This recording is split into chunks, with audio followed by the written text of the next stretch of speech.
বিশ্বজুড়ে ভয়াবহ রূপ নিয়েছে করোনা ভাইরাসের সংক্রমণ। কোভিড-19 প্রতি মিনিটেই বাড়ছে মৃতের সংখ্যা। বাংলাদেশও এর ভয়াল থাবা থেকে বাদ যায়নি। সংক্রমণের চতুর্থ ধাপের চলছে কমিউনিটি ট্রান্সমিশন। করোনার সব খবর, আপডেট এবং পরামর্শ নিয়ে আমাদের নিয়মিত আয়োজন corona update, presented by mister Hygiene. আপনাদের সাথে আজকে আমি রাহাত মিনহাস। দেশে করোনা সংক্রমণের সংখ্যা ৮,০০০ ছাড়িয়েছে। গত ২৪ ঘন্টায় নতুন করে ভাইরাসে আক্রান্ত হয়েছেন আরও ৫৭১ জন। মৃত্যু হয়েছে আরও ২ জনের। সংক্রমণ ও মৃত্যুর সংখ্যা গত ২ দিনের তুলনায় কিছুটা কম। স্বাস্থ্য অধিদপ্তরের অনলাইন ব্রিফিংয়ে এসব তথ্য জানান অতিরিক্ত মহাপরিচালক অধ্যাপক নাসিমা সুলতানা। তিনি জানান, দেশে এ পর্যন্ত মোট শনাক্ত রোগীর সংখ্যা ৮,২৩৮ জন। সব মিলিয়ে প্রাণহানি হয়েছে ১৭০ জনের। আজ যে ২ জন মারা গেছেন তাদের মধ্যে একজন নারী ও একজন পুরুষ। এদের একজন ঢাকার বাসিন্দা। গত ২৪ ঘন্টায় সুস্থ হয়ে বাড়ি ফিরেছেন ১৪ জন। ব্রিফিংয়ে করোনা আক্রান্তদের প্রতি মানবিক আচরণ করার আহ্বান জানান ডাক্তার নাসিমা সুলতানা। আপনারা মানবিক হন, যাদের কোভিড আক্রান্ত হচ্ছেন, যারা শনাক্ত হচ্ছেন তাদেরকে কোনোভাবেই হেয় করবেন না। সমাজে তাদেরকে, পরিবারের কোনো সদস্যকে হেয় করবেন না, কারণ যে কোনো মুহূর্তে আপনি নিজেও এই কোভিড আক্রান্ত হতে পারেন। আজকে যে নেগেটিভ আছে, কালকে যে পজিটিভ হবে না, এটার কোনো গ্যারান্টি আমরা দিতে পারছি না। এদিকে করোনায় আরও এক পুলিশ সদস্যের মৃত্যু হয়েছে। এ নিয়ে এই ভাইরাসে মারা গেলেন এই বাহিনীর ৪ জন সদস্য। সকালে রাজারবাগ কেন্দ্রীয় পুলিশ হাসপাতালে চিকিৎসাধীন অবস্থায় স্পেশাল ব্রাঞ্চের এসআই নাজির উদ্দিনের মৃত্যু হয়। গত ২৫ এপ্রিল তার করোনা ধরা পড়েছিল। এরপর থেকে রাজারবাগের পুলিশ হাসপাতালে ভর্তি ছিলেন তিনি। সকালে রাজারবাগ কেন্দ্রীয় মসজিদে তার জানাজা অনুষ্ঠিত হয়েছে। নাজির উদ্দিন ১৯৮৩ সালে পুলিশ বাহিনীতে যোগ দিয়েছিলেন। জ্বর, শ্বাসকষ্ট নিয়ে বরিশাল, খুলনা ও দিনাজপুরে এক শিশুসহ ৩ জনের মৃত্যু হয়েছে। বরিশাল শেরেবাংলা মেডিকেলের করোনা ইউনিটে দুপুরে চিকিৎসাধীন অবস্থায় মারা যান ৫৫ বছর বয়সী এক ব্যক্তি। তিনি জ্বর, গলা ব্যথা ও শ্বাসকষ্টে ভুগছিলেন। তার গ্রামের বাড়ি ঝালকাঠিতে। মৃতের নমুনা সংগ্রহ করে পরীক্ষার জন্য পিসিআর ল্যাবে পাঠানো হয়েছে বলে জানিয়েছেন হাসপাতালের পরিচালক। খুলনা মেডিকেল কলেজ হাসপাতালের ফ্লু ও আইসোলেশন ওয়ার্ডে জ্বর ও শ্বাসকষ্ট নিয়ে সন্ধ্যায় এক শিশু মারা গেছে। ১ বছর বয়সী ওই শিশুটিকে বিকালে হাসপাতালে ভর্তি করা হয়েছিল। এদিকে দিনাজপুরে জ্বর ও শ্বাসকষ্ট নিয়ে মৃত্যু হয়েছে এক ব্যক্তির। দর্শক, আপনারা দেখছেন corona update, presented by mister Hygiene. নিচ্ছে একটা বিরতি, ফিরছে একটু পরেই, আমাদের সাথেই থাকুন।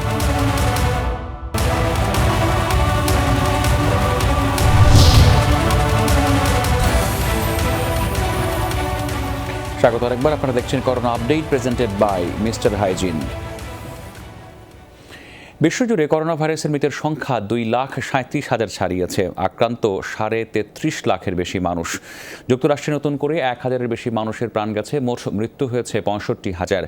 আক্রান্ত ১১ লাখের বেশি। ব্রিটেনে নতুন করে প্রাণ গেছে ৭৩৯ জনের। দেশটিতে করোনায় প্রাণহানি ২৭,০০০ ছাড়িয়েছে। গেল ২৪ ঘন্টায় ইতালি ও স্পেনে প্রাণ গেছে ৫৫০ মানুষের। এদিকে করোনা ভাইরাসের নতুন হটস্পট ব্রাজিলে নতুন করে মৃত্যু হয়েছে ১১৬ জনের।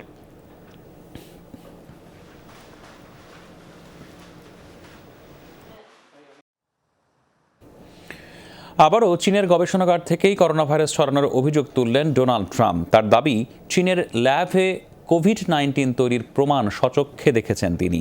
অথচ একই দিনে ঠিক উল্টো কথা বলছে মার্কিন গোয়েন্দারা। আনুষ্ঠানিক বিবৃতিতে জানিয়েছে ভাইরাসটি মানবসৃষ্ট নয়। এদিকে ট্রাম্পের একের পর এক অভিযোগে ক্ষুব্ধ প্রতিক্রিয়া জানিয়েছে চীন।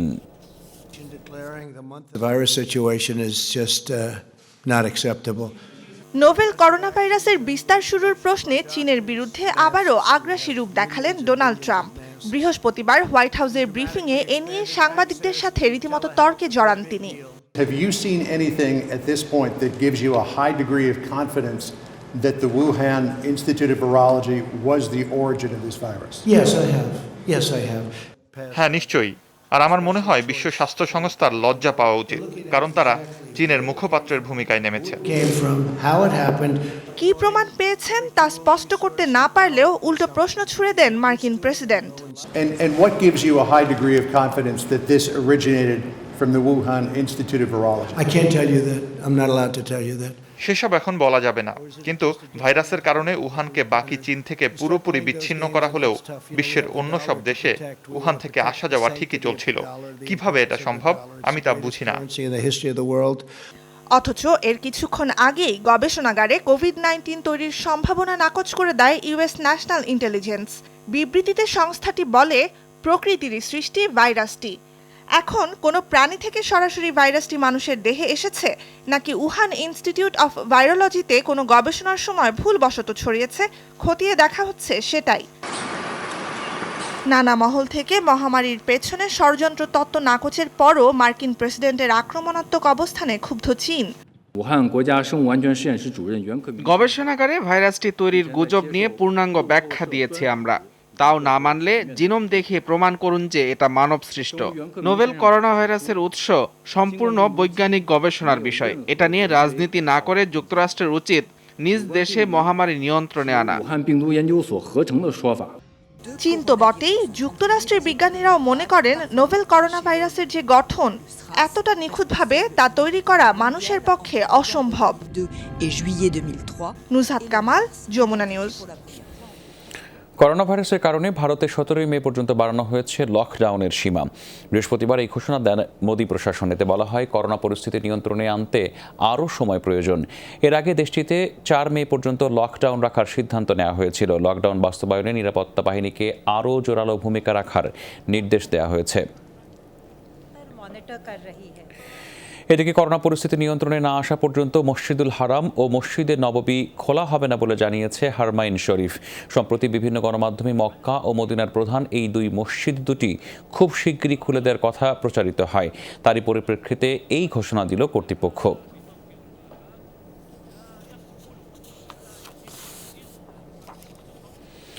বিশ্বের বিভিন্ন দেশের মতো পোল্যান্ডেও চলছে লকডাউন। করোনা ভাইরাসের কারণে চরম সংকটে সেখানকার ব্যবসায়ীরা। এ বিষয়ে আলোচনা করতে আমাদের সাথে পোল্যান্ড থেকে যোগ দিচ্ছেন ব্যবসায়ী ইফতেখার আলম।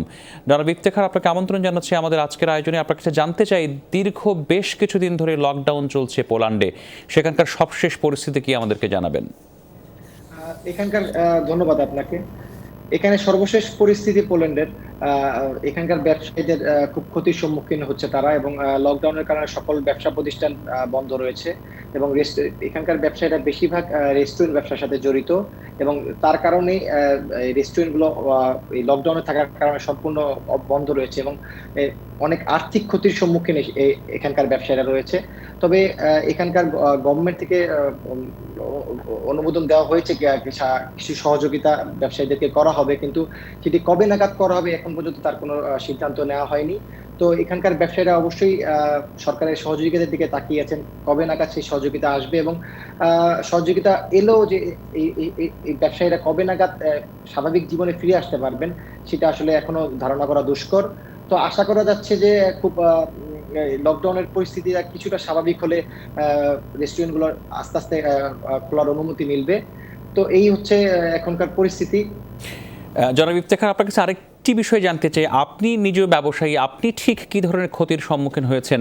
আর আরেকটি প্রশ্নের উত্তর একটু আমাদের চেষ্টা করবেন যে এই ধরনের ক্ষতি মোকাবেলায় আসলে সরকার যে সকল পদক্ষেপ নিচ্ছে অথবা নিতে যাচ্ছে সেগুলোর বিষয়ে সরাসরি কোনো ধরনের ফলাফল আপনারা পেয়েছেন কিনা? দেখুন, ব্যবসায়ী হিসেবে আমার ব্যক্তিগত অভিমত থেকে আমি বলছি, আমার ব্যক্তিগত দুটি রেস্টুরেন্ট রয়েছে, তার মধ্যে একটি অলরেডি অফ রয়েছে এবং আরেকটি শুধুমাত্র হোম ডেলিভারির জন্য চালু রয়েছে। সো শুধুমাত্র হোম ডেলিভারি আসলে এখানকার যে ব্যবসায়িক ক্ষতি সেটি পুষিয়ে ওঠা একদমই সম্ভব না, এবং ব্যবসায়ীরা আসলেই খুব ক্ষতির ভিতরে রয়েছেন এবং সরকার থেকে যে সহযোগিতা করার কথা বারবার বলা হয়েছে, কিন্তু সেটা আসলে কবে নাগাদ সহযোগিতা করা হবে এবং এই ক্ষতিটি কতদিন নাগাদ এখানকার ব্যবসায়ীরা কাটিয়ে উঠতে পারবে তা আসলে বলা আসলেই দুষ্কর। তবে আশা করা যাচ্ছে যে খুব সহজেই এটি কাটিয়ে উঠতে পারবে না। জনাব ইফতেখার, অসংখ্য ধন্যবাদ আপনাকে আপনার মূল্যবান সময়ের জন্য। সাভারে গত 24 ঘন্টায় নতুন করে আরও 7 জন করোনা রোগী শনাক্ত হয়েছেন। আক্রান্তদের মধ্যে 6 জনই পোশাক শ্রমিক। এ নিয়ে এলাকায় প্রাণঘাতী ভাইরাসটিতে আক্রান্তের সংখ্যা বেড়ে দাঁড়িয়েছে 34 জনে। উপজেলা স্বাস্থ্য বিভাগ জানিয়েছে, গতকাল 54 জনের নমুনা সংগ্রহ করে পরীক্ষার জন্য পাঠানো হয়েছিল। এর মধ্যে 7 জনের রেজাল্ট পজিটিভ আসে। আক্রান্ত পোশাক শ্রমিকদের কর্মস্থল চিহ্নিত করার প্রক্রিয়া চলছে। সাভারে করোনার সংক্রমণ ঠেকাতে পোশাক কারখানা বন্ধের জন্য ইউএনওর কাছে বৃহস্পতিবার চিঠি দেন উপজেলা স্বাস্থ্য ও পরিবার পরিকল্পনা কর্মকর্তা। যখন আমাদের মোটামুটি লকডাউন ছিল 286টা নমুনা থেকে 11টা পজিটিভ আসছিল। আর এখন এই গার্মেন্টস খোলার পর বা অন্য রাস্তাঘাট খুলে দেওয়ার পর 130টা নমুনা এক সপ্তাহের মধ্যে পাঠাইছি, তার মধ্যে 14টা পজিটিভ। তাহলে এটা বোঝা যাচ্ছে দিন দিন বাড়বে। মে মাসে করোনা আক্রান্তের সংখ্যা 50,000 ছাড়ানোর সংখ্যা খোদ স্বাস্থ্য অধিদপ্তরের। তবে সেই অনুযায়ী প্রস্তুতি নেই স্বাস্থ্য বিভাগের। প্রয়োজনীয় বেড, আইসিইউ কিংবা ভেন্টিলেশনের ব্যবস্থা হয়নি এখনও। স্বাস্থ্যমন্ত্রী জানিয়েছেন, শিগগিরই প্রায় নতুন 5,000 বেড যুক্ত হচ্ছে করোনা চিকিৎসায়। বাড়ানো হচ্ছে সরকারি বেসরকারি হাসপাতালের সংখ্যাও। তবে বিশেষজ্ঞরা বলছেন, নতুন বেডের তুলনায় পুরনো হাসপাতাল সংস্কারে দ্রুত ব্যবস্থা নেওয়া সম্ভব। করোনার আক্রমণ ক্রমেই বাড়ছে বাংলাদেশে। এরই মধ্যে শনাক্ত রোগীর সংখ্যা 7,000 ছাড়িয়েছে, যার বেশিরভাগই বাসাবাড়িতে চিকিৎসাধীন। হাসপাতালে চিকিৎসা নিয়েছেন 1,500-এর কম, তাতেই অভিযোগের অন্ত নেই। রোগীদের অভিযোগ, চিকিৎসা সেবা নিয়ে স্বাস্থ্যকর্মীদের অভিযোগ, নিরাপত্তা উপকরণ নেই। এই সকল বিষয় কিন্তু সমন্বয়হীনতা এবং ব্যবস্থাপনার দুর্বলতা। আমরা দেখছি যে উপরের লেভেলে শুধু আদেশ হচ্ছে, মাননীয় প্রধানমন্ত্রী অনেক কনসার্ন, তিনি কিন্তু অনেক পরামর্শ দিচ্ছেন, আদেশ দিচ্ছেন, কিন্তু এর পরের টায়ারগুলো যে বিষয় যেটি হলো যে আমাদের মন্ত্রী থেকে শুরু করে নিচ পর্যন্ত যে একটি হাসপাতালের ব্যবস্থাপক মতো, সেই জায়গায় যেন গ্যাপ দেখা যাচ্ছে। স্বাস্থ্য অধিদপ্তরের আশঙ্কা, মে মাসে আক্রান্তের সংখ্যা প্রায় 50,000 ছাড়াবে। বিশেষজ্ঞদের মতে হাসপাতালে চিকিৎসা দিতে হবে 10 থেকে 20,000 রোগীকে। কিন্তু বাস্তবতা হচ্ছে, করোনার জন্য নির্ধারিত ঢাকার 15টি সরকারি বেসরকারি হাসপাতালে মোট বেড 3,944। আইসিইউ আছে মাত্র 168টি। এর মধ্যে হলি ফ্যামিলি, আনোয়ার খান সহ বেশ কিছু হাসপাতালে এখনও কোভিড চিকিৎসা চালু হয়নি। ঢাকার বাইরের পরিস্থিতিও একই রকম। মোট বেড সংখ্যা 5,800। আইসিইউ আছে 173টি। যদিও স্বাস্থ্যমন্ত্রী জানিয়েছেন, মাঝারি চিকিৎসার জন্য আরও প্রায় 4,500 বেড মিলবে ঢাকায়। 50,000ও যদি আমরা ধরে নেই, তার 80%-এরই লাগে না, হসপিটালাইজেশন লাগে না। আমাদের বেড কিন্তু হাসপাতালে বেড এখনও প্রায় 20,000 রেডি আছে। নতুন সেন্টারের অবকাঠামো পুরোপুরি তৈরি হয়নি এখনও। তার উপর জনবল ঘাটতিতে তা এখনই চালু করা যাচ্ছে না। মন্ত্রী জানিয়েছেন, এজন্য নতুন চিকিৎসক ও নার্স নিয়োগ দেওয়া হচ্ছে। বিশেষজ্ঞদের মতে, নিয়োগ ও প্রশিক্ষণ শেষে নতুন জনবল মে মাসের মধ্যে পাওয়া প্রায় অসম্ভব। প্রশিক্ষণের ব্যবস্থা করতে হবে। তো সেই জন্য তাহলে এখন দ্রুত ব্যবস্থা নেওয়া উচিত। শুধু বেড করলে হবে না। বসুন্ধরা যে বেডগুলো করছে, তার চেয়ে আমার কাছে বেশি গুরুত্বপূর্ণ মনে হচ্ছিল যে আমাদের যে বেডগুলো আছে, আমাদের যে হাসপাতালগুলো আছে, সেগুলোকে আরো বেশি কার্যকরী করা। তাদের মতে, বিশ্ব মহামারীর এই সংকট মোকাবিলায় দীর্ঘমেয়াদী পরিকল্পনা নয়, আন্তরিকতার সাথে দ্রুত পদক্ষেপ নেওয়া জরুরি। রাসেল আহমেদ, যমুনা নিউজ, ঢাকা। শারীরিক দূরত্ব মানার ব্যাপারে দিন দিন বাড়ছে মানুষের উদাসীনতা। সকাল থেকে বৃষ্টি থাকলেও রাজধানীর সড়কগুলোতে বাড়ে মানুষের চলাচল। রাজধানীর প্রবেশমুখগুলোতে দেখা যায় ঢাকামুখী মানুষের সারি। চেকপোস্টে নানা প্রশ্নের পরেই কেবল ঢুকতে দেয়া হয় আগতদের। যারা কারণ ছাড়া বের হয়েছিলেন তাদের ফিরিয়ে দেয়া হয়। রাজধানীর প্রবেশপথ ছাড়া ঢাকার ভেতরের সড়কগুলোতে তল্লাশি চৌকিতে আইন শৃঙ্খলা রক্ষাকারী বাহিনীর তৎপরতা তেমন চোখে পড়েনি। এই সুযোগে বেরিয়েছেন অনেকেই। গুরুত্বপূর্ণ ও সেবা সংস্থা এবং রফতানিমুখী পোশাক কারখানার কর্মকর্তা কর্মচারীদের ক্ষেত্রে শিথিলতা রয়েছে। জরুরি সেবার সাথে যারা জড়িত আর যেসব গার্মেন্টস ফ্যাক্টরি খোলা, আমাদের কাছে তালিকা আছে। এই লোক সংখ্যা বেশি আসছে, অনেক লোককে আমাদেরকে ফেস করতে হচ্ছে। এদিকে গতকালও কর্মস্থলমুখী শ্রমজীবী মানুষের ভিড় লক্ষ্য করা গেছে ঘাট আর মহাসড়কে। সকাল থেকে পাটুরিয়া দৌলতদিয়া ঘাট হয়ে ফিরেছেন অনেকেই। প্রায় প্রতিটি ফেরিতেই ছিল লোকজনের চাপ। পরিবহন বন্ধ থাকায় তারা ভেঙে ভেঙে পৌঁছাচ্ছেন গন্তব্যে। অনেকেই পরিবার পরিজন নিয়েও ফিরছেন। তাদের বেশিরভাগই পোশাক কারখানার শ্রমিক বলে জানা গেছে। ফেরার পথে কোথাও শারীরিক দূরত্বের নির্দেশনা মানতে দেখা যায়নি কাউকেই।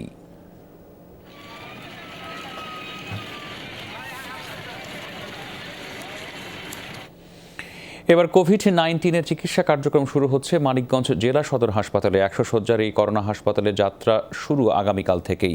নতুন করে বসেছে প্রয়োজনীয় যন্ত্রপাতি, প্রস্তুত আইসিইউ এবং আইসোলেশন বিভাগ। প্রস্তুতি সেরেছেন চিকিৎসক আর নার্সরাও। তবে সংকট রয়েছে আইসিইউ বিভাগের দক্ষ জনবলের। স্বাস্থ্যকর্মীদের ব্যক্তিগত সুরক্ষা সামগ্রীও পর্যাপ্ত নয়।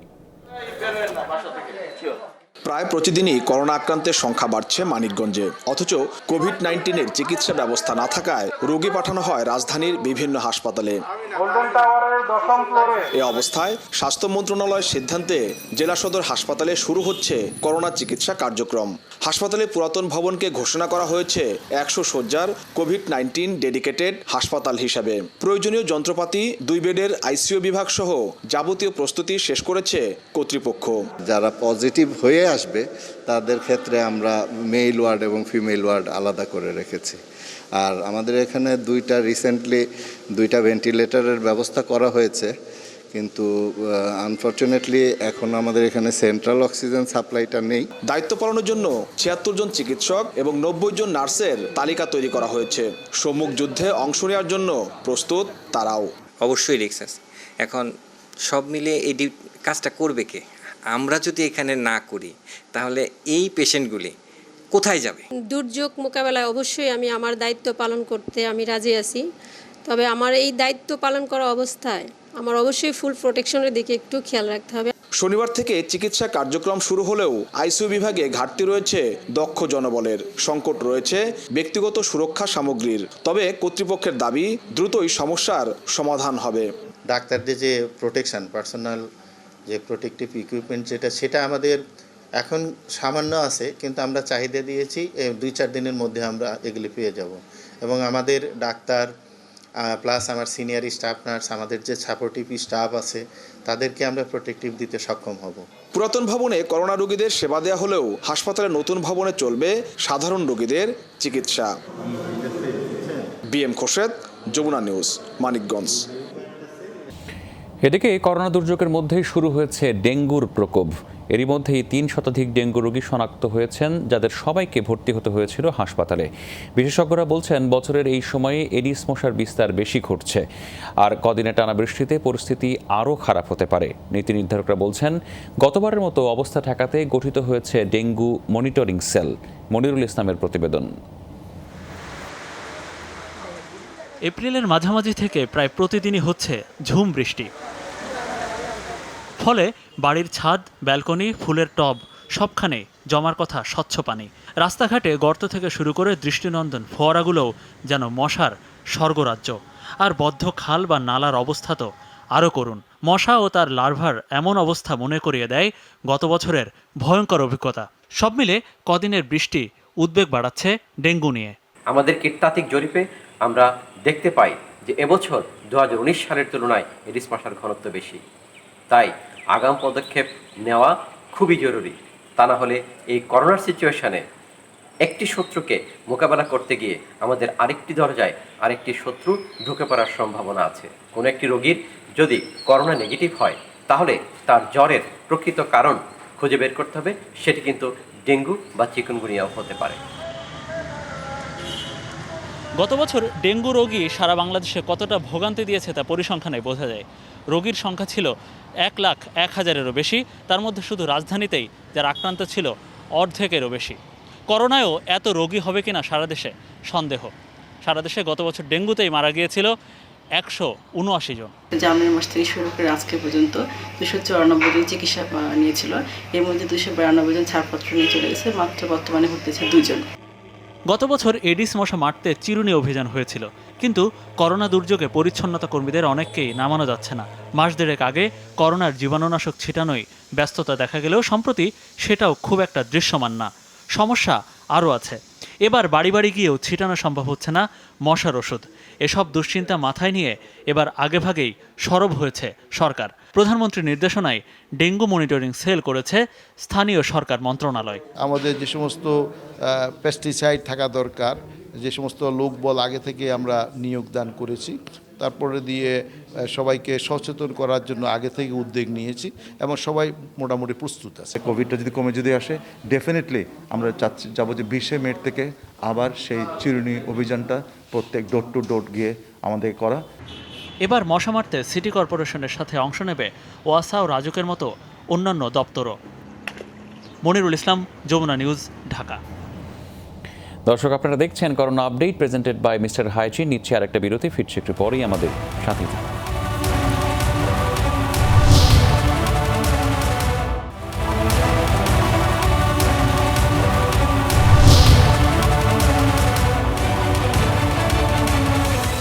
স্বাগত আরেকবার, আপনারা দেখছেন corona update presented by mister Hygiene. ভিন্ন পরিবেশে এবার রমজানের প্রথম জুমা পার হলো। নির্ধারিত কয়েকজন মুসল্লি জামাতে নামাজ আদায় করেছেন। আল্লাহর কাছে দোয়া করা হয় করোনা ভাইরাসের মহামারী থেকে মানব জাতিকে রক্ষার জন্য। জুমার নামাজ আদায় করতে না পারার মনোবেদনা ছিল মুসল্লিদের কণ্ঠে। রমজান মুসলমানদের জন্য মাসটি বিশেষ তাৎপর্যপূর্ণ। রোজায় প্রথম জুমা, কিন্তু করোনার কারণে বাইতুল মোকাররমে নেই সেই চিরচেনা মুসল্লির সমাগম। রোজার প্রথম জুমায় মসজিদের ফটকে তালা কে কবে দেখেছে বলতে পারবে না, কিন্তু বাস্তবতা আজ বড়ই কঠিন। বড় আবেগ নিয়ে তেজগাঁও থেকে বাইতুল মোকাররমে নামাজ আদায় করতে এসেছেন আব্দুল মালেক, কিন্তু মূল ফটকই বন্ধ। নামাজেই কান্নায় কেঁপে উঠছে এই মুসল্লির শরীর। গত বছর ছোট্ট ছেলেকে হারিয়েছেন ডেঙ্গুতে। মনে প্রশ্ন, কবে হবে সব স্বাভাবিক? আল্লাহ জানি এই মহামারী বিপদ থেকে আমাদের সকলকে রক্ষা করে আমরা জানি 5 ওয়াক্ত নামাজ মসজিদে যে আদায় করতে পারি। আল্লাহর কাছে এই কামনাই করি, আল্লাহ তুমি মাফ করো, আর কিছু বলতে পারবো না ভাই। খুব মহামারী বিপদ, আজকে ঘরেতে বাইরেতে পারি না, কোথাও যাইতারি না। বাইরেই নামাজ পড়লেন পল্টনের জাকির হোসেন। বললেন, করোনা কঠিনতম শিক্ষা রেখে গেল পৃথিবীতে। আজকে কত ইফতারি পার্টি হতো, কোটি কোটি টাকা খরচ হতো, কোথায় গেল সেগুলো? দম্ভ মানুষের, সুদ ঘুষ কোথায় গেল? সবাই আমরা মাফ চাই আল্লাহর কাছে। আমাদের সবারই আকাঙ্ক্ষা যে জুমার আল্লাহর বড়দিন জুমার নামাজ রমজানের প্রথম জুমা নাকি আমরা আদায় করব। ভালোর জন্যই দেয় নাই, কিন্তু আমাদের অনেক আকাঙ্ক্ষা ছিল। নির্ধারিত মুসল্লিরাই জুমার নামাজ আদায় করেন, তাও ফরজ 2 রাকাত। দোয়াও হয় সংক্ষিপ্ত। গত বছর কারো কল্পনাতেও আসেনি আজকের এই রমজানের জুমায় মসজিদ লোকশূন্য হয়ে খাখা করবে। যে কয়জন মুসল্লি এসেছেন তারা আল্লাহর কাছে আকুল প্রার্থনা করেছেন যেন এই করোনা পরিস্থিতি থেকে বিশ্ব এবং দেশ উত্তীর্ণ হয় এবং মসজিদগুলো আবার লোকারণ্য হয়ে আল্লাহ আল্লাহ রবে মুখরিত হয়। ইব্রাহিম খলিল, যমুনা নিউজ, ঢাকা। করোনার মতো মহামারীতেও মানুষের ক্ষুধা আর দারিদ্র্য নিয়ে তামাশা করছে সরকার। এ অভিযোগ করে বিএনপির সিনিয়র যুগ্ম মহাসচিব বলেছেন, বৈশ্বিক এই মহামারীতে যথাযথ কর্মপরিকল্পনা নিতে পারছে না সরকার। সকালে রাজধানীর হাতিরঝিলের মধুরবাগ এলাকায় ত্রাণ সামগ্রী বিতরণ শেষে কথা বলেন রিজভী আহমেদ। ওয়ার্ডে ওয়ার্ডে ত্রাণ কমিটি তারা করেছেন। কাদেরকে নিয়ে করেছেন? আওয়ামী লীগের লোকদেরকে নিয়ে করেছেন। তারা যেটা সুপারিশ করবে স্থানীয় প্রশাসনকে, টিওনোকে বা অন্যকে, তারা তাদের তালিকা অনুযায়ী দিবে। অর্থাৎ এখানেও তারা দলীয়করণ করছে, এখানেও তারা মানে নিজেদের লোক এবং অপরের লোক এই হিসাবে তারা ত্রাণ দিচ্ছে। আদা, রসুন, কাঁচামরিচ, লেবু সহ সব ধরনের সবজির সরবরাহ বেশ ভালো। তবে বৈরী আবহাওয়ার কারণে ক্রেতার উপস্থিতি কম। সরবরাহ পর্যাপ্ত হওয়ার পরও দামও বেশ খানিকটা কমেছে। বড় রুই কাতলা বিক্রি হচ্ছে 300 থেকে 350 টাকা কেজিতে। ব্রয়লার মুরগি ও গরুর মাংসের দাম একই রকম থাকলেও খাসির মাংসের দাম খানিকটা বেড়েছে। হাতিরপুর বাজারের চিত্র জানাচ্ছেন সহকর্মী সুশান্ত সিনহা। মে দিবস পড়েছে শুক্রবার, সকাল থেকেই বৃষ্টি, তাই তো রাস্তার উপরে বসা কাঁচা বাজারগুলোতে ক্রেতার উপস্থিতি খুবই কম। বৃষ্টি কমার পর বাজারে দেখা মেলে অল্প কিছু ক্রেতার। সবজি, মাছ কিংবা মাংস সবকিছুর দাম নিয়েই ক্রেতারা জানালেন স্বস্তির কথা। তুলনামূলকভাবে দাম করে বেশি চাই নাই, যে দাম বেশি চাচ্ছে তাও না, দাম ঠিক আছে। যে পটল, লাউ আগে তো 50 টাকা করে কেনা লাগবে, তারপর করলা 40 টাকা ছিল, আনা 40 টাকা। আনা দিন তো ধরেন 30 টাকা করে কিনি, আর আজকে কিনছি 25 টাকা করে দাম চাচ্ছে। রুই কাতলার কেজি 300 থেকে 350 টাকা। ছোট মাছের দামও আগের মতোই বলে জানান বিক্রেতারা, তবে ক্রেতা না থাকায় বিক্রি কমেছে তাদের। আগে চেয়ে কমও আছে, বেশিও আছে, মানে মোটামুটি কাস্টমার যেহেতু খাইতে পারে ওরকম পদ্ধতি আছে।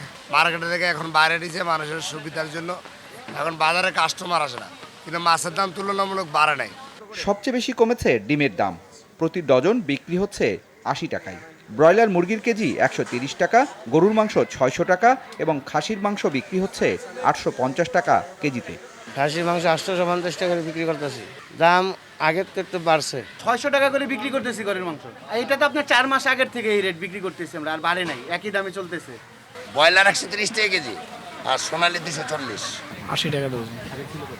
আগে ছিল ধরেন না 2 দিন আগে ছিল 85, আর আগে ছিল 100 টাকা 110 টাকা। সবজির বাজারে স্বস্তি আছে, আদা বিক্রি হচ্ছে 180 টাকায়, রসুন 160 টাকায় আর লেবুর দামও কমেছে খানিকটা। শসা বিক্রি করতাম 50 টাকা কেজি, এখন বিক্রি করি 40 টাকা কেজি, আমাদের আগের চেয়ে অনেকটা কমছে। প্রায় 60 টাকা 55 টাকা। রসুন হলো 160 টাকা 180 টাকা। কাস্টমার খুবই কম, আগের মতো আর নাই। এমনি তো আপনার 4টা-5টা বাজে বন্ধ হয়ে যায়। মুদি পণ্যের দামও স্থিতিশীল রয়েছে বলে জানান দোকানিরা।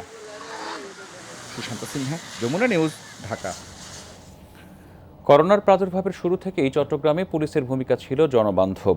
আইন শৃঙ্খলা রক্ষার পাশাপাশি ডোর টু ডোর সব ত্রাণ বিতরণ, চিকিৎসকদের জন্য বাস সার্ভিস, গানে গানে জনগণকে সচেতন করা সহ বিভিন্ন ধর্মী 22 ধরনের কাজ করেছে চট্টগ্রাম মেট্রোপলিটন পুলিশ সিএমপির সদস্যরা। এই দুর্দিনে পুলিশের এমন আচরণ যেন বারবার মনে করিয়ে দিচ্ছে পুলিশ জনগণের বন্ধু।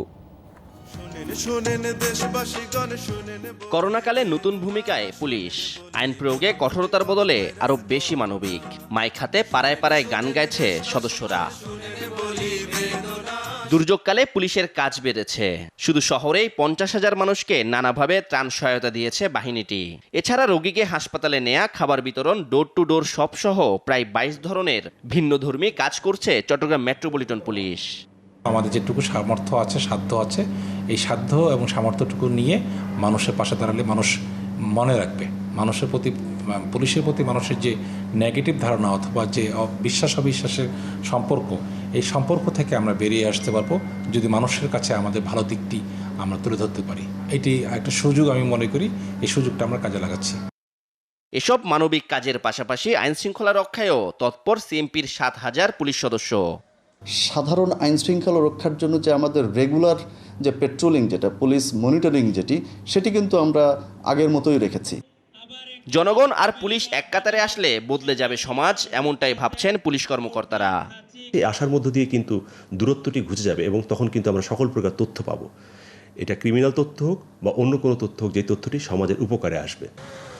সাধারণ মানুষের জীবন বাঁচাতে গিয়ে করোনায় আক্রান্ত হয়েছেন বেশ কজন পুলিশ সদস্য। তবুও মহামারীকালে এমন দায়িত্ব পালন করে তৃপ্ত মাঠ পর্যায়ের কর্মকর্তারা।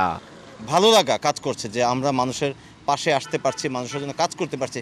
এই সুযোগটি তো অন্য কারোর নেই, অন্য সমাজের অন্য 10 জন মানুষের নেই। কেউ ফোন করলে তাকে ওষুধ দিয়ে আসছি, কেউ বাজার করে দিতে বললে তাকে বাজার করে দিয়ে আসছি। সামনের দিনগুলোই সেবা আরও বিস্তৃত হবে, জনগণের পাশে থাকবে প্রতিটি পুলিশ সদস্য, এমনটাই জানিয়েছেন বাহিনীর ঊর্ধ্বতন কর্মকর্তারা। শিহাব জিশান, যমুনা নিউজ, চট্টগ্রাম। করোনা সংকটে বিপর্যস্ত সমবায় খাত, শেয়ার, সঞ্চয়, কিস্তি কিংবা মুনাফা সবই এখন বন্ধ। ফলে বিশাল জনবল কাঠামো নিয়ে হিমশিম খাচ্ছেন সমবায়ীরা। যতই দিন যাচ্ছে সঞ্চয় তুলে নেওয়ার চাপও বাড়ছে। সংশ্লিষ্টরা বলছেন, দুর্যোগের এই সময়ে সমবায় খাত বাঁচাতে প্রয়োজন নীতি সহায়তা। 1.5 মাস আগেও এই অফিসে ছিল নানান শ্রেণী পেশার মানুষের ভিড়। কেউ আসতেন সঞ্চয়ের অর্থ জমা দিতে, কেউ বা জমা দিতেন ঋণের কিস্তি। মুনাফার হিসাব নিকাশ করা অথবা মুনাফা তুলতেও ছিল মানুষের সমাগম। কিন্তু এখন ফাঁকা। করোনা আঘাতে বিপর্যয়ের মুখে সমবায় প্রতিষ্ঠান সম্প্রীতি কোঅপারেটিভ ক্রেডিট ইউনিয়ন। আর্থিক সংকটে স্থবির এখন এই প্রতিষ্ঠানের কর্মকাণ্ড। হোটেল চালু রাখতে পারে না, এখানে যে সব মেম্বার আমাদের, তারা বিপদেই পড়বে। বা গুলশানের মতো মার্কেট আজকে বন্ধ, সেখানকার যারা দোকানি আমাদের সাথে যুক্ত তারা বিপদেই পড়বেন। 9 লক্ষ কর্মীর কর্ম ঠিক থাকুক, 24 লাখ কার্যকর সমিতি সেগুলি বেঁচে থাকুক, এবং মানুষের দৈনন্দিন অর্থনৈতিক যে জীবন প্রবাহের যে অর্থের প্রয়োজন, সেটা একটা অংশ হইল এই সমিতিগুলো মিটাচ্ছে, তাকে সহায়তা করা হোক। কঠিন সময় পার করছে ক্রেডিট ইউনিয়নভুক্ত সহস্রাধিক সমিতি। সদস্যদের যৌথ সঞ্চয়ের মাধ্যমে সৃষ্ট তহবিল পুনরায় ঋণ ও সেবা দিয়ে সদস্যদের মধ্যে বিনিয়োগ করতেই ক্রেডিট ইউনিয়ন ধারণার সৃষ্টি। কিন্তু করোনার কারণে আর্থিক ব্যবস্থাপনা ভেঙে পড়েছে। মাসে এসব সমবায় প্রতিষ্ঠানের ক্ষতির পরিমাণ প্রায় 48 কোটি টাকা। অনেকটা দিনমজুর টাইপের লোক বেশি সমবায়ের সদস্য। এই করোনা আক্রান্ত হওয়ার ফলে তাদের আয় রোজগার অলমোস্ট বন্ধ হয়ে গেছে, যার জন্য তাদের জীবনযাত্রা নির্বাহ করা এই মুহূর্তে টাফ। আর আমরা যারা সমবায় সমিতি, তারা মেম্বাররা যে সঞ্চয় টাকা জমা দেয়, এই সঞ্চয় থেকেই আবার মেম্বারদেরকে ঋণ দিয়ে থাকি। এই মুহূর্তে তারা যেহেতু কাজ নাই, তারাও সঞ্চয় জমা দিতে পারতেছে না, ঋণ প্রবাহ একদম বন্ধ হয়ে গেছে। সংকটকালীন এই সময়ে টিকে থাকতে নিয়ন্ত্রক সংস্থা সমবায় অধিদপ্তরের কাছে 500 কোটি টাকার প্রণোদনা সহায়তা চেয়েছে ক্রেডিট ইউনিয়নের শীর্ষ সংগঠন কাল্প। একই সঙ্গে সমবায় সমিতির আয়ের উপর 15% হারে আয়কর স্থগিত করারও দাবি জানায় এই সংগঠন। এখন এই মুহূর্তে যদি আমরা এই বিনিয়োগের অভাবে, মূলধনের অভাবে যদি আমরা এই কার্যক্রম পরিচালনা না পারি, তবে কালবের জন্য টিকে থাকা কঠিন হবে। এই কঠিন সমস্যাটা মোকাবিলা করার জন্য আমাদের কিছু প্রণোদনা দরকার, যেটা আমরা কালকে আবার তার অবস্থানে বা চলমান রাখতে পারি। প্রতি বছর সমবায় সমিতিগুলোর লাভের 3% সমবায় উন্নয়ন তহবিলে জমা দেওয়া অর্থ এই সংকটে ব্যয় করার তাগিদ জোরালো হয়ে উঠেছে। রিমন রহমান, যমুনা নিউজ, ঢাকা। কথায় আছে, ইচ্ছা থাকলে উপায় হয়। চুয়াডাঙ্গার বেকার যুবকদের অদম্য ইচ্ছাশক্তির কাছে ধরা দিয়েছে এক অভিনব উপায়। করোনাকালে কর্মহীন হতদরিদ্র মানুষের পাশে দাঁড়াতে প্রত্যন্ত ভোলার দাইর গ্রামে প্রায় 60 জন বিশ্ববিদ্যালয়ের শিক্ষার্থী এগিয়ে এসেছেন। ক্যাম্পাস বন্ধ, তাই গ্রামে ফিরে কৃষিকাজ করছেন তারা। সামান্য উপার্জনটুকু দিয়ে 1 মাস ধরে দুবেলা খাবার জোটাচ্ছেন অসহায় দুস্থ পরিবারের। কেউ ব্যস্ত ভুট্টার খেতে, কেউ আবার পানের বরজে। ফসলের মাঠে কাজ করা এরা সবাই কলেজ বিশ্ববিদ্যালয়ে পড়ুয়া শিক্ষার্থী। করোনা ছুটিতে ঢাকা ও চট্টগ্রাম থেকে চুয়াডাঙ্গায় ফিরে আসে পড়ুয়ারা। নিজেদের মধ্যে আলাপের পর কয়েকটি ভাগে বিভক্ত হয়ে কাজ শুরু করে তারা। আলমডাঙ্গায় পালা করে শ্রম বিক্রি করছে শিক্ষার্থীরা। বিনিময়ে পাওয়া অর্থ দিয়ে ভোলার দাইড গ্রামের কর্মহীন পরিবারগুলোর ঘরে 1 মাস ধরে খাবার পৌঁছে দেওয়া হচ্ছে। আমরা সিদ্ধান্ত নিই গ্রামে যারা বিত্তবান লোক আছে তাদের বাড়িতে যাবে এবং তাদের কাছ থেকে কাজ নেব।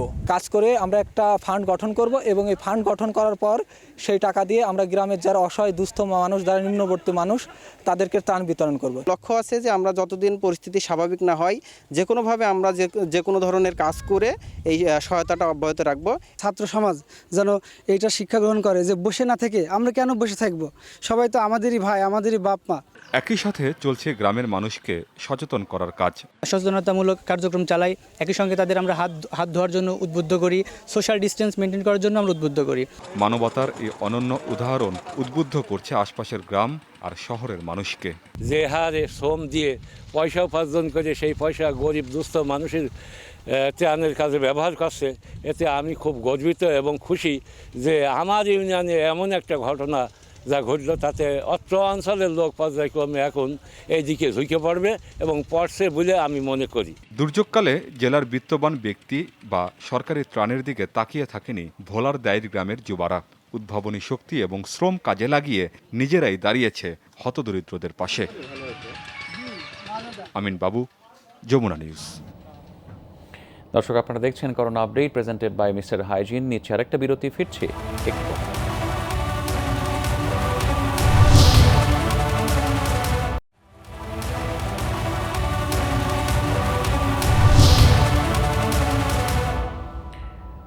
স্বাগত আরেকবার, আপনারা দেখছেন corona update presented by mister Hygiene. সংক্রমণের মাত্রা ভয়াবহ না হলেও ইসরায়েলি আগ্রাসনের শিকার ফিলিস্তিনও রেহাই পায়নি করোনার থাবা থেকে। দুর্বল চিকিৎসা সেবা আর বিধ্বস্ত অবকাঠামো নিয়েই কোভিড-19-এর বিরুদ্ধে লড়ছে দেশটি। এমনকি নিজস্ব প্রযুক্তিতে ভেন্টিলেটর তৈরির মতো সাহসও দেখিয়েছে দেশটির একদল গবেষক। স্বাস্থ্য মন্ত্রণালয়ের অনুমতি পেলে বড় আকারে উৎপাদনের আশাবাদ জানিয়েছেন তারা। পশ্চিমের উন্নত দেশগুলোয় যখন চিকিৎসা সরঞ্জামের অভাবে মহামারী মোকাবেলায় হিমশিম অবস্থা, তখন নিজস্ব প্রযুক্তিতে ভেন্টিলেটর তৈরির সাহস দেখালো ফিলিস্তিনি গবেষকরা। আল-কুদস বিশ্ববিদ্যালয়ের ফ্যাকাল্টি অফ মেডিসিন ও ফ্যাকাল্টি অফ ইঞ্জিনিয়ারিং এর গবেষকদের যৌথ উদ্যোগের ফল এ ভেন্টিলেটর, যা তৈরি হয়েছে সহজলভ্য কাঁচামাল দিয়ে। স্থানীয় বাজারেই পাওয়া যাবে মেশিনটি তৈরির প্রয়োজনীয় কাঁচামাল। এটি পুরোপুরি কম্পিউটার চালিত, অর্থাৎ সফটওয়্যারের উপর নির্ভরশীল। সেন্সর নিয়ন্ত্রণ সবকিছুই প্রোগ্রামিং করে দেয়া। গবেষকদের দাবি, বিশ্ববিদ্যালয়ের ল্যাবেই তৈরি করা সম্ভব অন্তত 100 ভেন্টিলেটর। স্বাস্থ্য মন্ত্রণালয়ের অনুমোদন পাওয়া গেলে বড় কোনো প্রতিষ্ঠানের সহায়তায় ভেন্টিলেটর তৈরির প্রত্যাশা তাদের। 10 দিনে 500 ভেন্টিলেটর তৈরি সম্ভব বলেও দাবি করেন গবেষকরা। এবার এমন কোনো প্রতিষ্ঠান কোম্পানি প্রয়োজন যাদের বড় আকারে উৎপাদনের সামর্থ্য ও সক্ষমতা আছে। স্থানীয় একটি কোম্পানির সাথে এরই মধ্যে আমাদের একটি সমঝোতাও হয়েছে। ফিলিস্তিনে এখন পর্যন্ত কোভিড-19 আক্রান্তের সংখ্যা প্রায় 350। দেশটির ইসরায়েল অধ্যুষিত পশ্চিম তীরে ভেন্টিলেটরের সংখ্যা 215টি, অর্থাৎ প্রায় 14,000 মানুষের জন্য মাত্র একটি। আর অবরুদ্ধ গাজায় একটি ভেন্টিলেটর বরাদ্দ 21,500 মানুষের জন্য। Dorothy Tasrin, Jamuna news. Corona চিকিৎসায় রেমডেসিভির প্রাথমিক সাফল্য আশাবাদী করে তুলেছে গবেষকদের। তারা বলছেন, অবস্থা গুরুতর নয় এমন রোগীদের দ্রুত সুস্থ করার প্রমাণ মিলেছে এই ওষুধে। মৃত্যুর হারও কমে এই ওষুধটি প্রয়োগে, কিন্তু চূড়ান্ত কার্যকারিতা বোঝা যাবে গবেষণার দ্বিতীয় ধাপে। করোনা চিকিৎসায় ইমোরি ইউনিভার্সিটিতে বিল ক্লার্ক নামে এই স্বেচ্ছাসেবীর শরীরে প্রয়োগ করা হয়েছিল রেমডেসিভির। 57 বছর বয়সী ক্লার্ক এখন সম্পূর্ণ সুস্থ। যেদিন প্রথম ওষুধটি প্রয়োগ করা হয়, ঈশ্বরের কাছে আধা ঘন্টা খালি বলেছি এতে যেন কাজ হয়। এখন প্রার্থনা করছি বাকিরাও যেন আমার মতো সুস্থ হয়ে ওঠেন। করোনার প্রতিষেধক হিসেবে রেমডেসিভিরের ব্যবহার এখনো পরীক্ষামূলক। যদিও গবেষকরা বলছেন কোভিড-19 চিকিৎসায় এখন পর্যন্ত এটিই সবচেয়ে কার্যকর ওষুধ। এখন অপেক্ষা ট্রায়ালের দ্বিতীয় ধাপে কার্যকারিতা প্রমাণের। দ্বিতীয় ধাপে আমরা দেখব এই ওষুধে সব রোগী সুস্থ হচ্ছেন কিনা। এরপর রোগ প্রতিরোধ ক্ষমতা বাড়াতে আরও একটি ওষুধ দেব। কোভিড-19 আক্রান্ত রোগীদের শরীরে সৃষ্ট প্রদাহ সারাতে এই ওষুধ দেয়া হবে। অন্য সব ওষুধের মতোই এই ওষুধ সবার ক্ষেত্রে কাজ করবে না। আমাদের লক্ষ্য রোগের উপসর্গ আর চিকিৎসার সময় কমিয়ে আনা। শুধু এ দিয়েই অনেক জীবন বাঁচানো সম্ভব। কোভিড-19 আক্রান্তদের বেশিরভাগেরই অসুস্থতা মৃদু থেকে মাঝারি পর্যায়ে। জ্বর কাশি থেকে সেরে উঠতে সময় লাগে 3 সপ্তাহ পর্যন্ত। এই সময় কমিয়ে আনতে সক্ষম রেমডেসিভির। আর গুরুতর রোগীদের ক্ষেত্রে মৃত্যু ঝুঁকি কমায় 30% মতো। তুলনামূলক বেশি সফল হলেও রেমডেসিভিরকে গেম চেঞ্জার বলতে নারাজ অনেক গবেষক। রেমডেসিভির হয়তো মৃত্যুহার 20 থেকে 30% কমিয়ে আনবে। এটা অনেক বড় সুখবর, কিন্তু এতে ছোঁয়াচে এ রোগের বিস্তার শেষ হবে না। আসল গেম চেঞ্জার হবে কার্যকর একটি প্রতিষেধক। মহামারীর শুরুর 4 মাসেও তৈরি করা যায়নি করোনার সুনির্দিষ্ট কোনো প্রতিষেধক। পরীক্ষামূলকভাবে বেশ কিছু ওষুধ প্রয়োগ হলেও রেমডেসিভিরে বেশি কার্যকারিতার প্রমাণ পেয়েছে যুক্তরাষ্ট্র। এরই মধ্যে ইবোলার জন্য ব্যবহৃত এই ওষুধের উৎপাদন বাড়িয়েছে মার্কিন গবেষণা প্রতিষ্ঠান জিলিড সায়েন্স। নুজাত কামাল, যমুনা নিউজ। নিজে ক্যান্সারে আক্রান্ত তবু দিনরাত রোগীদের সেবা দিচ্ছেন ইতালির এক চিকিৎসক, তাও আবার রোগীদের বাড়ি বাড়ি গিয়ে। শুধু করোনা রোগী নয়, অন্যান্য রোগে আক্রান্তদেরও সেবা নিশ্চিত করতে তিনি সাথে বহন করছেন মেডিকেল সরঞ্জাম। বলছেন, কঠিন এই সময়ে চিকিৎসকদের বসে থাকার সুযোগ নেই। কোয়ারেন্টাইনে থাকা কেউ অসুস্থ অনুভব করলেই তার বাসায় ছুটে যাচ্ছেন মার্টা গ্রাভেলোয়ান নামের এই চিকিৎসক। নিজে ক্যান্সার আক্রান্ত হলেও করোনার কাছে তা তুচ্ছ মনে করছেন তিনি।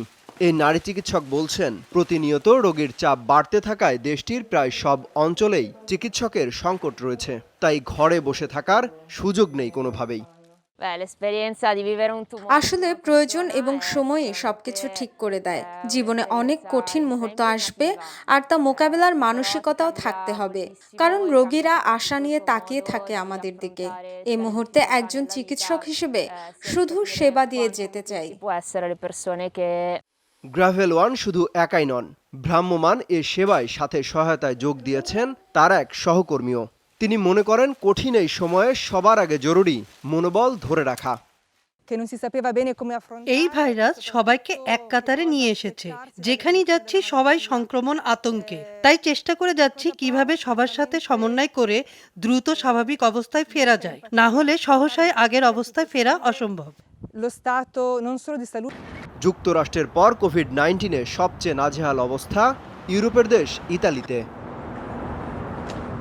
অমিত হাসান রবিন, যমুনা নিউজ। করোনায় থমকে গেছে জীবন, থমকে গেছে 22 গজের ক্রিকেটও। এমন সময় মানসিক অবসাদ পেয়ে না বসাটাকেই বড় চ্যালেঞ্জ বলে মনে করছেন মাহমুদুল্লাহ রিয়াদ।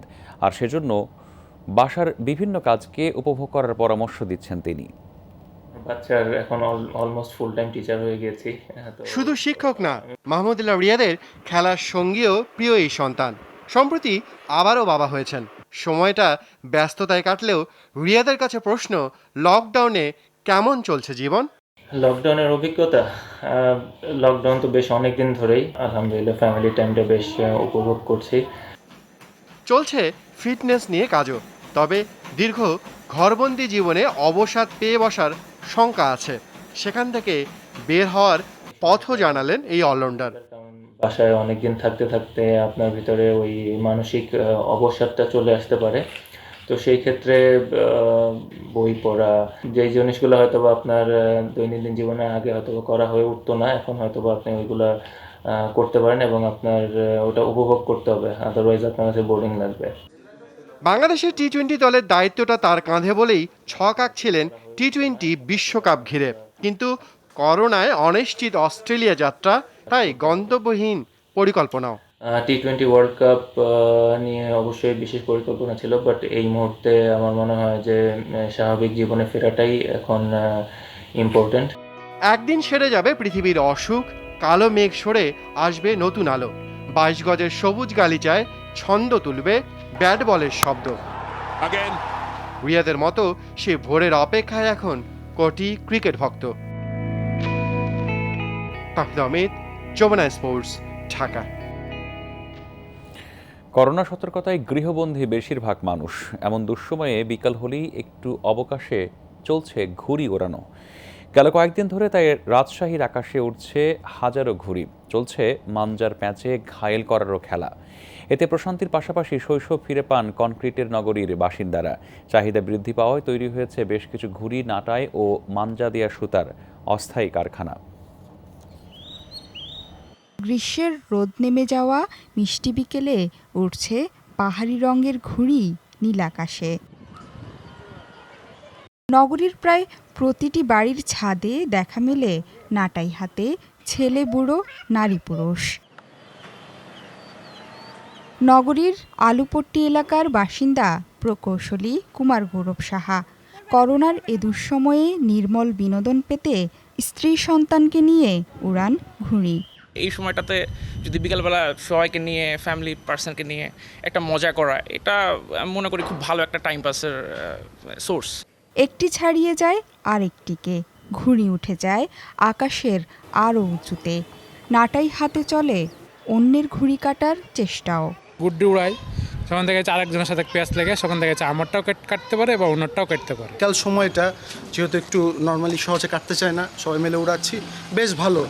নানা কড়াকড়িতে আবদ্ধ জীবন ছেড়ে দম ছাড়ার স্বস্তি, অন্যদিকে যান্ত্রিক যাপিত জীবনে প্রকৃতির কাছে আসার সুযোগ। ঘুড়িতে মেতে মনে আসে অনাবিল প্রশান্তি। অনেকেই খুঁজে পান শৈশব। ঘুড়ির সঙ্গে একদম ওতপ্রোতভাবে শিশুরা কিন্তু জড়িয়ে গেছে। আপনার আশেপাশে লক্ষ্য করলে তো প্রচুর প্রচুর ঘুড়ি উঠছে এবং বিভিন্ন কালারের ঘুড়ি উঠছে। আমিও উড়াচ্ছি, আগে স্মৃতি মনে পড়ে যাচ্ছে, 15-20 বছর আগে ঘুড়ি উড়াতাম। চাহিদা বাড়ায় নগরীর অন্তত 30টি স্থানে তৈরি হয়েছে অস্থায়ী কারখানা। মিলছে ঘুড়ি, নাটাই ও উড়ানোর মাঞ্জা দেওয়া সুতো। অনেকে আবার নিজেরাই তৈরি করছেন এসব। এরকম চাহিদা কোন দিন হয়নি লাঠায়ের। দাম কত? দাম হলো 120 টাকা, 200 টাকা। সকাল থেকে আপনি রাত 9টা-10টা বাজে যায়, আপনি 200টা এরকম বিক্রি হয়। ধারণা করা হয় খ্রিস্টপূর্ব 600 অব্দে চীনে প্রথম ঘুড়ি তৈরি হয়েছিল। আমাদের দেশে ঘুড়ির প্যাচ খেলা শুরু হয়েছিল প্রথম শাহ আমলে, জনপ্রিয় হয় মুঘল আমলে। জোহরা সেতু, যমুনা নিউজ। এই ছিল আজকের করোনা আপডেটের আয়োজন, প্রেজেন্টেড বাই মিস্টার হাইজিন। এতক্ষণ সাথে থাকার জন্য ধন্যবাদ আপনাদের সবাইকে।